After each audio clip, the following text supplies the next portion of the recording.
scientists and engineers of Reddit, have you ever had a potentially catastrophic moment in your lab?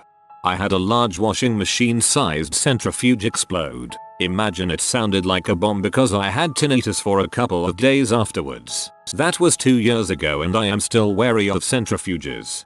This is slightly unnerving. I'm sitting next to a large one that is running right now. I suddenly feel like it's just waiting to blow. I worked in flood defense as a civil engineering technician for a while, drawing up dams, correcting things as engineers altered specs, and while it was an office not a lab, our work directly affects the general public. We maintain and build nearly all of the UK sluices, floodgates, dams and weirs, rurally and urban. Anyway, one time there was this guy on his first project that he was managing. A prestigious but nerve-wracking experience for any civil engineer, and as usual site surveying is done, and they concluded that the bottom of the river at that point was concrete from a previous weir. This is obviously a really important part as this is where the new dam's nape and reinforced concrete will be seated. It turns out it wasn't concrete, it was a rock lobster. It was decades old twigs and mud compacted by the river and the installment over time to a consistency of concrete. For all intents and purposes, the bar was concrete by our readings. So the dam finally gets built and the guy is ready to go over his work and finalize and earn the company a buttload of money. Then, it dislodges from the crumbling ancient mud shit at the bottom and washes downstream, leaving debris and flood water for miles. Apparently he needed about 6 months of counseling before he could even return to work. Infrastructure has its risks. A master's student in our lab needed some 100% ethanol which is stored in 5L glass bottles. He wanted it to be sterile so he took the near full bottle over to the Bunsen burner area to open it by a flame. Luckily, our lab tech stopped him before he blew up the lab. Just to explain a little more, yes, I think it was actually a 4L glass bottle of ethanol. I would have to check tomorrow in the lab. We buy high grade, 99.8% ethanol as we do lots of sensitive molecular biology work. The guy was doing a 1-year master's, where he rotated around 3 different labs before starting a 3-year PhD. These were specially funded by the Wellcome Trust and anyone on these courses were considered to be the brightest of students. I think he was adding the ethanol to some sterile media to grow cultures in, and even though for most purposes 100% ethanol is sterile, he wanted to use aseptic techniques and a Bunsen burner. I was at the other end of the lab when I hear shouting. The lab tech is like, "What are you doing? That's ethanol," and the guy just stands there and says that it needs to be sterile. My first science type job when I was a sophomore in college. I was sort of the undergrad chemistry TA for the small community college I went to. There was only one chemistry professor and he had just replaced the old professor a month before I started. The old chem professor left the chemical storage area in a horrible state of neglect and danger and I was tasked with helping clean it up. Included in the mess was some random piece of glassware from decades ago that had at least 2 pounds of mercury in it. An old broken mercury barometer. I don't know how nobody noticed a pool of mercury on the floor. Don't know how long it was there. Quite a health hazard. And a shoebox full of vials labeled A, B, and C containing either white or bluish powder. I don't know what he was thinking, but the new professor instructed me to empty all of vials into an empty glass container to have picked up when the chemical waste guys come. At the time I wasn't the safety oriented scientist I am now, so I didn't question it and started working. After 5 or 6 vials I noticed some sort of reaction taking place, so I call out the professor's name and he walks in just as the mixture in the glass container starts to smoke. He grabs it and throws it in the fume hood and slams the door shut just as it bursts into flames and lets out plumes of dark brown smoke. I have been very careful with all of my work and labs since then.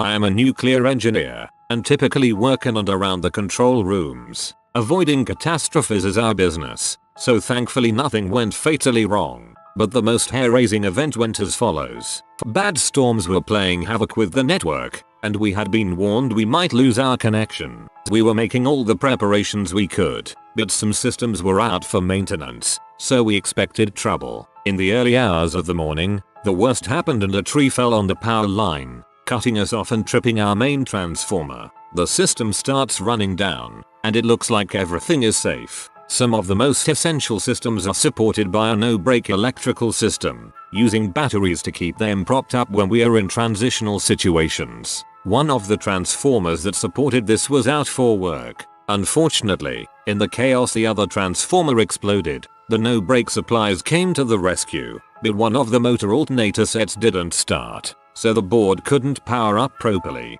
We had lost supplies to the seal oil system. The seal oil system maintains the seals around the generator, which is filled with hydrogen for maximum heat conduction. We've lost the system, and the generator is spinning down, so we had just a few minutes until gas started leaking, and a fire or explosion started.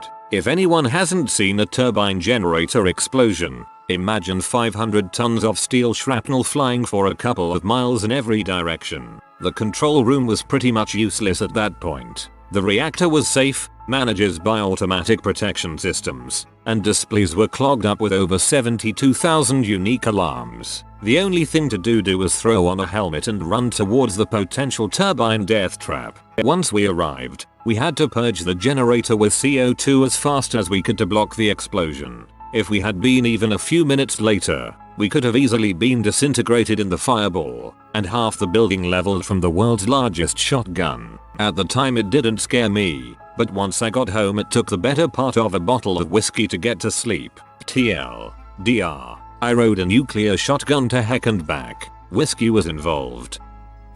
Late one night when I was in grad school, my friend from high school is visiting me. It's about 10:30 PM and I wanted to drop by lab to pick up my laptop so we could use it while kicking back a few drinks. I also wanted to show him the lab since we had some really awesome equipment that I knew he would appreciate. On the way, on the first floor, my lab is on the second, and I see the department head and another professor on the first floor. It's not unusual to see professors around that late, but the department head is usually out much earlier. As I get closer I wave hello, but he stops, looks at me with a stern face and shouts down the hall, "Direct Delta Funk, there is a problem in your lab." That's the moment I look down and notice he is wearing waders and he's standing in several inches of water. Instantly my face goes white as I remember I had just changed water lines on a diffusion pump earlier that afternoon and thought they failed to hold. They dump a total for 4 gallons min through all the pumps. I rush upstairs to find everything submerged under 6-8 inches of water, including a $100K laser power supply and many high voltage boxes. As it turns out it wasn't my fault and a water line on the top floor broke and dumped thousands of gallons down through the building. In total it flooded our lab, frying all the power supplies, missed dumping on an $80K amplifier by 1 foot, filled several laser tables with water, ruining them with rust, and completely flooded a clean room below us. It could have been worse, but it set back research for us by months and others by years and probably over $500,000 in damages. Thank God for insurance. I had a friend who washed a large chunk of pure potassium down the sink. That went bad quickly. For those who don't know, potassium catches fire in water. During high school, we had a particularly intelligent guy in our lab that decided to light a beaker full of some sort of alcohol on fire. The genius decided that the best way of doing this would be to hold the beaker in one hand and then drop a match into the beaker. Surprise surprise, alcohol burns. The guy was amused. Cool dude, it burns, haha. Then he learned that fire is also hot and that a flaming beaker also gets hot. Oh crap man, it's hot. Dang. Then the guy decided the best course of action to avoid burning his hand was to throw the beaker on the ground. The beaker exploded in a massive fireball and about half of the lab was on fire. People on the side of the lab that is now engulfed in flame are screaming as everyone on the other side is just staring in awe. Then from the front of the room, desks being thrown out of the way and a rallying cry of "Jesus frick" is heard as our teacher rushes into action and manages to put out the inferno before any real damage is done. During another unrelated instance, we had a kid that same year managed to stab some glass tubing into his hand while trying to put it into a stopper. Blood came shooting out of the tube and the kid just stood there not knowing what to do. The teacher nonchalantly came over and suggested the kid come with him to nurse. There was a huge puddle of blood on the floor and trailed all the way down the hallway. Then during college, someone managed to tip over an entire cart of chemicals while trying to get it out of an elevator and they had to call in the hazmat team and the fire department. The entire building was evacuated. TLDR. Kid starts lab on fire. different kid stabs himself, and cart of chemicals gets dumped. So, the first guy basically set off a Molotov cocktail in the lab.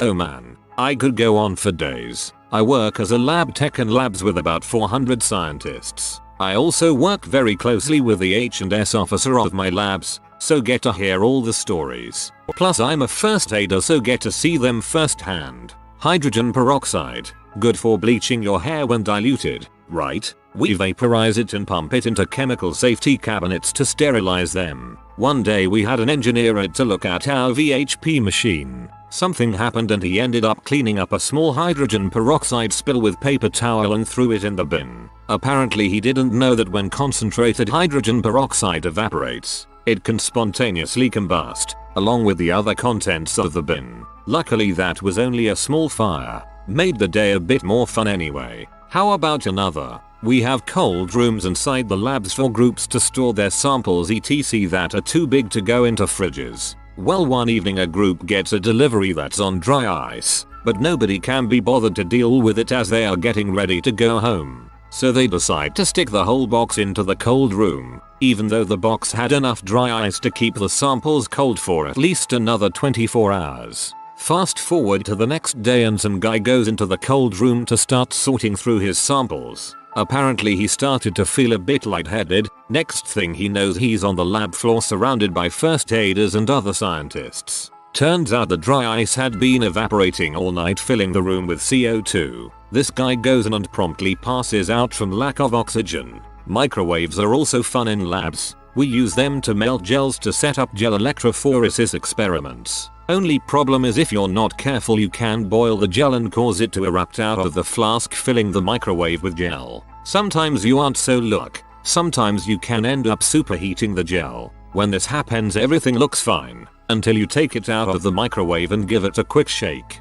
Suddenly it all boiled at once and goes everywhere, usually straight into the face of the person that's just got it out of the microwave. Luckily the 2 times this has happened the person has been smart enough to be wearing fire safety glasses. Otherwise it would have been a lot worse. Not that nasty burns to the face and neck aren't bad enough. Turns out the dry ice had been evaporating all night. Sublimating, not evaporating. Guy left a puddle in a liquid hydrogen container boiling off overnight. Came back next day and switched on light. People 7 floors above thought there was a terrorist attack. Insanely smart PhD student fired a vacuum gun the wrong way. 5 kilograms raging steel projectile embedded itself in wall.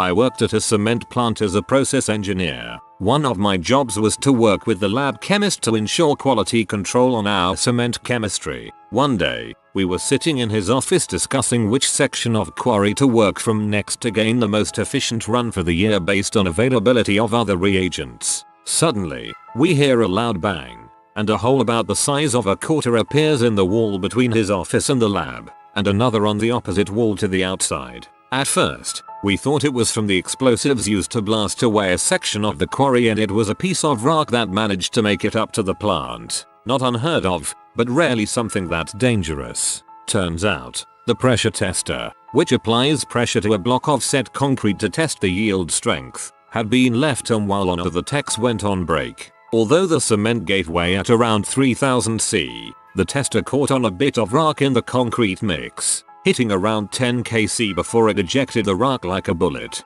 Broke the pressure tester too. Oh man, I love those things. Nothing quite like putting a cylinder of high strength concrete in it. They explode like a bomb. D. Outside of my lab actually, one of the workers was bringing me a small steel plate on forklift for testing purposes. He forgot that he had it on and slammed the brakes in front of me. The plate swung about 1 feet from my head to the wall. I was a bit pee. No heads were lost that day though. Don't ever think you can chill a bottle of Coca-Cola in one of the -80 C freezers. And especially don't forget about it too. Coke everywhere. For a senior design project, our group decided to make a UAV. I can't recall the exact situation in the code that caused this, but the goddamn thing tried to take off inside the lab. The UAV was already strapped down, but it had some seriously powerful electric engines. The failsafe disconnect was near the cockpit of the UAV. In the fray of pulling the failsafe to prevent catastrophe, the propellers nicked my hand and really cut into one of my group members' hand. Got blood all over the walls. If it had gotten free, the resulting chaos would have been pretty intense considering the size of the frame. Sometime before that it had also hit a bus. At least it was an interesting project. The failsafe disconnect was near the cockpit of the UAV. That is not a failsafe. That is a fail dangerously. Somebody mixed around 30 kilograms of chlorine dioxide 20% with 4 kilograms of hydrochloric acid 32%. It kinda felt like World War I. I required a set of better reading glasses after that accident. Somebody. I am no scientist, but I do like to tinker with electronics and experiment with science. What I have learned. 1. Never touch that little suction cup on top of the tube inside a CRT monitor. You'll black out, if you're lucky. 2. Hydrogen is way more flammable than you might think. 3. A bright enough light will catch things on fire. Story 1. In middle school we were doing an experiment in chemistry using hydrochloric acid. I don't remember the exact steps, but it was focusing on the exothermic nature of the reaction. As a result, we were supposed to notice that the reaction was hot. How did we do this? Why? By feeling the beaker it was in and noticing it was warm. Simply enough, the directions told us to touch the bottom of the beaker. This one poor girl didn't think her logic all the way though, as she decided that the best way to feel the bottom of the beaker would be the inside of it rather than the outside. So she reached in and submerged her hand in the acid to feel the bottom of the beaker. Good thing this was middle school and the acid was incredibly dilute, or she would have done intense damage to her hand. I think she just got some irritation, which, in the end, is not that bad considering you just washed your hands in hydrochloric acid. She blamed the teacher because the instructions were unclear. He appended the instructions to state not to feel acid with your hands. Story 2.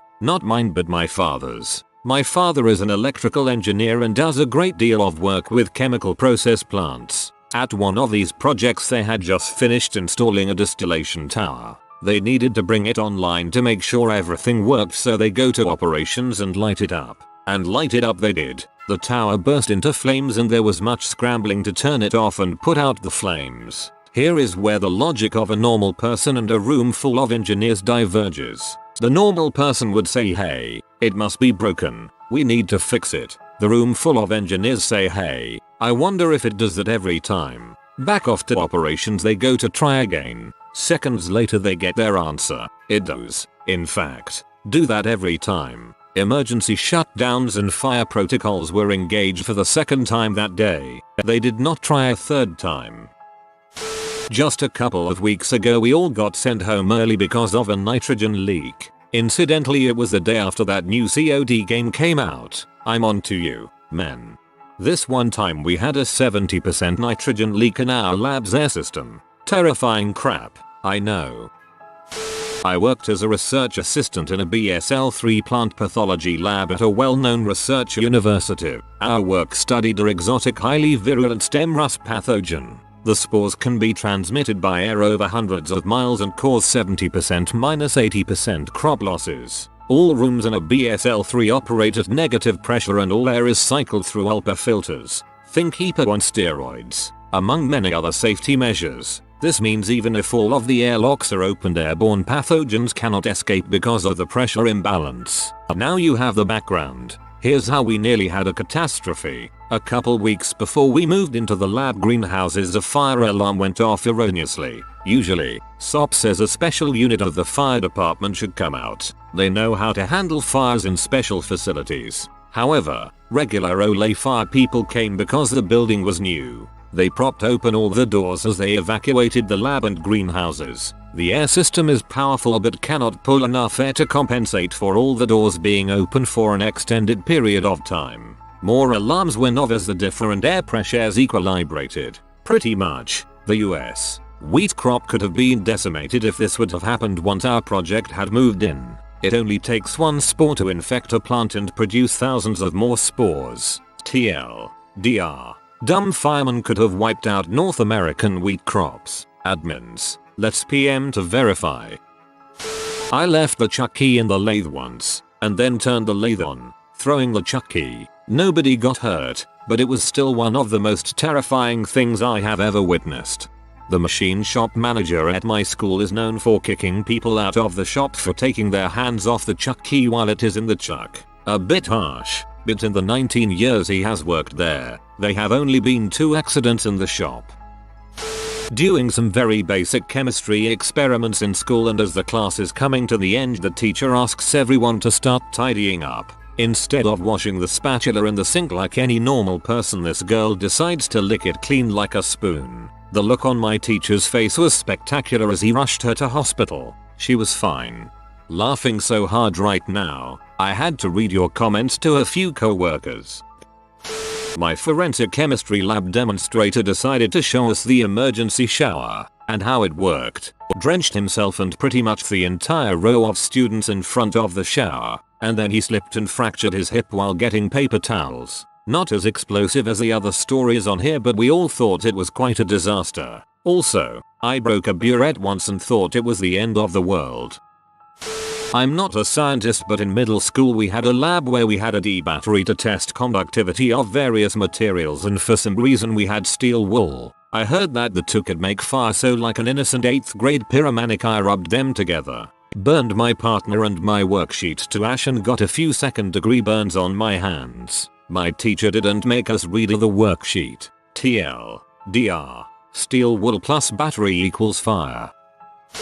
During my junior year, I was doing some undergrad research in a marine biogeochemistry lab. No really, that's what the sign on the door said. Particularly, we were examining isotopic ratios of dissolved organic carbon in marine pore water sediment. Anyway, this involved a lot of work manipulating CO2. Is there a subscript option on Reddit? For those of you who are not aware, CO2 is a gas at many temperatures, including room temperature, which makes it very difficult to work with and keep contained. Therefore, many samples had to be sealed in glass, quartz, containers with the use of a propane O2 blowtorch at about 850 degrees Celsius. I don't know what that is in Fahrenheit, but probably pretty scary, regardless of what temperature scale you use. As if the blowtorch was not intimidating enough, I would typically be using the torch with the flame inches away from my bare hand. But wait, there's more. On the other side of my hand,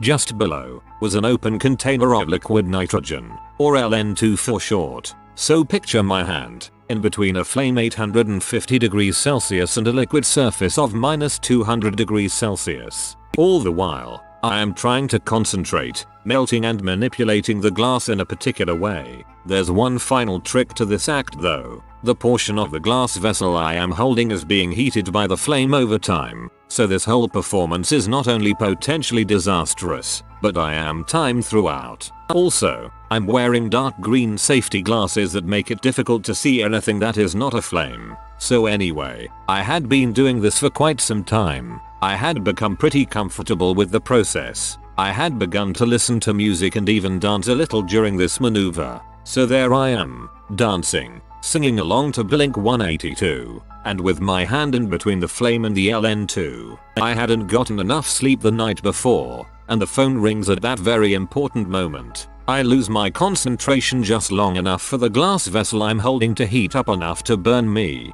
Naturally, my reaction is to freak out and drop everything. I mean everything. The blowtorch goes up into the air, propelled up by my arms jerking back. Even with the safety glasses on, I can see the flame approach my face. This is one of those rare moments in your life where you are flooded with adrenaline. The whole thing seems to play out in slow motion. I even remember it moving slowly in the mind. I lean back, doing my best Neo bullet dodge. I avoid getting my face burned. However, I now have no vision of the blowtorch as it begins to fall to the ground. I'm still very panicked, my view now directed at the ceiling. After what felt like quite some time, I hear the loud, metallic clang of the torch hitting the floor. Breathing rapidly, I look down to see the blowtorch had landed, flame still alight and pointing upward, between my legs. I turn the gas valves to their off position and sit down for a while.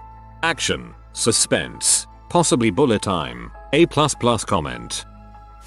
Story from my school technology teacher about when he was in school. His teacher wanted to teach about the explosive properties of hydrogen and oxygen. so he fills a balloon with oxygen, grabs the nubby with his fingers and holds a match to it. The balloon explodes, creating a small puff around the size of the balloon. Next he fills a balloon with hydrogen gas. He grabs the nubby with pliers, holds it at an arm's distance and puts a match to it. It explodes more violently with a small fireball a little bigger than the size of the balloon. The kids are amazed to see this, but he is not finished yet. His lesson is based around how, yes, both are explosive alone, but together they are a lot more reactive. So the teacher fills a third balloon with half hydrogen, half oxygen. The then tapes it to the table, puts a match on the end of a yardstick, grabs the yardstick with pliers and stands arm fully stretched out and touches the balloon. This reaction creates a 10-foot diameter fireball, floor to ceiling of the classroom, and a shockwave powerful enough to push the ceiling tiles out of their slots,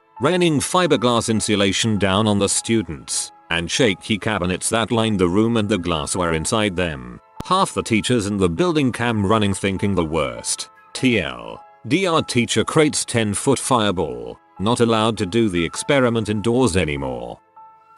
Yes, once I forgot to return a helium tank in time to the cryo lab. The helium is stored at 4K and slowly boils away. This is fine as long as the liquid helium keeps the helium gas cold. Once you run out of liquid helium, the gas heats up quickly and expands. Worst case is that the thing blows off pieces of metal through walls. In my case, the emergency relief valve didn't work properly and bent out of shape. Could have been worse.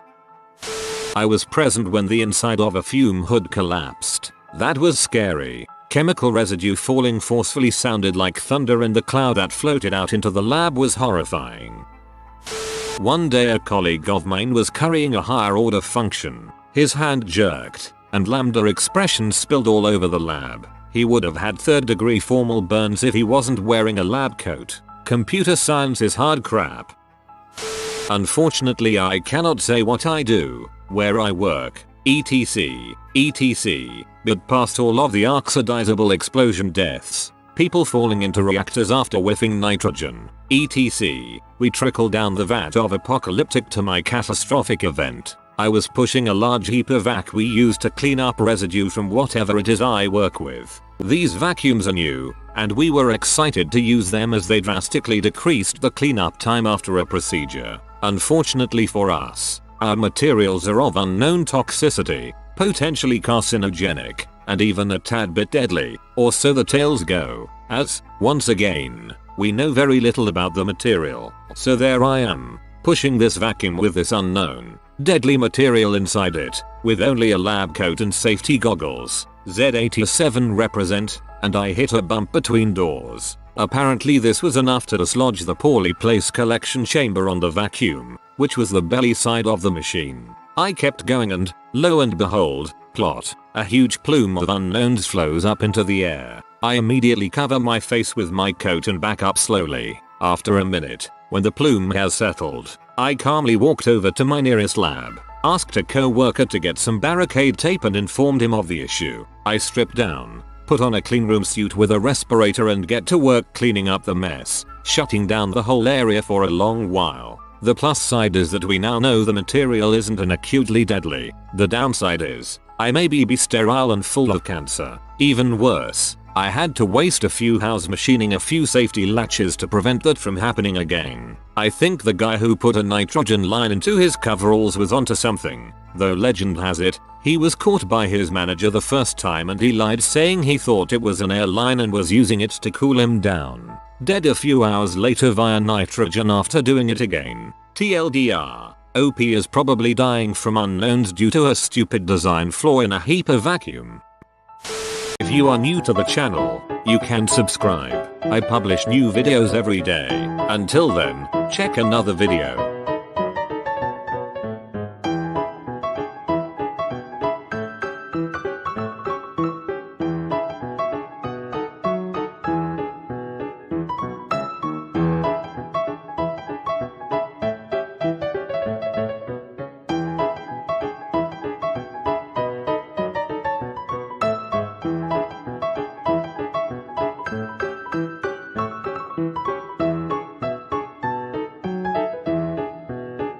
Bye for now.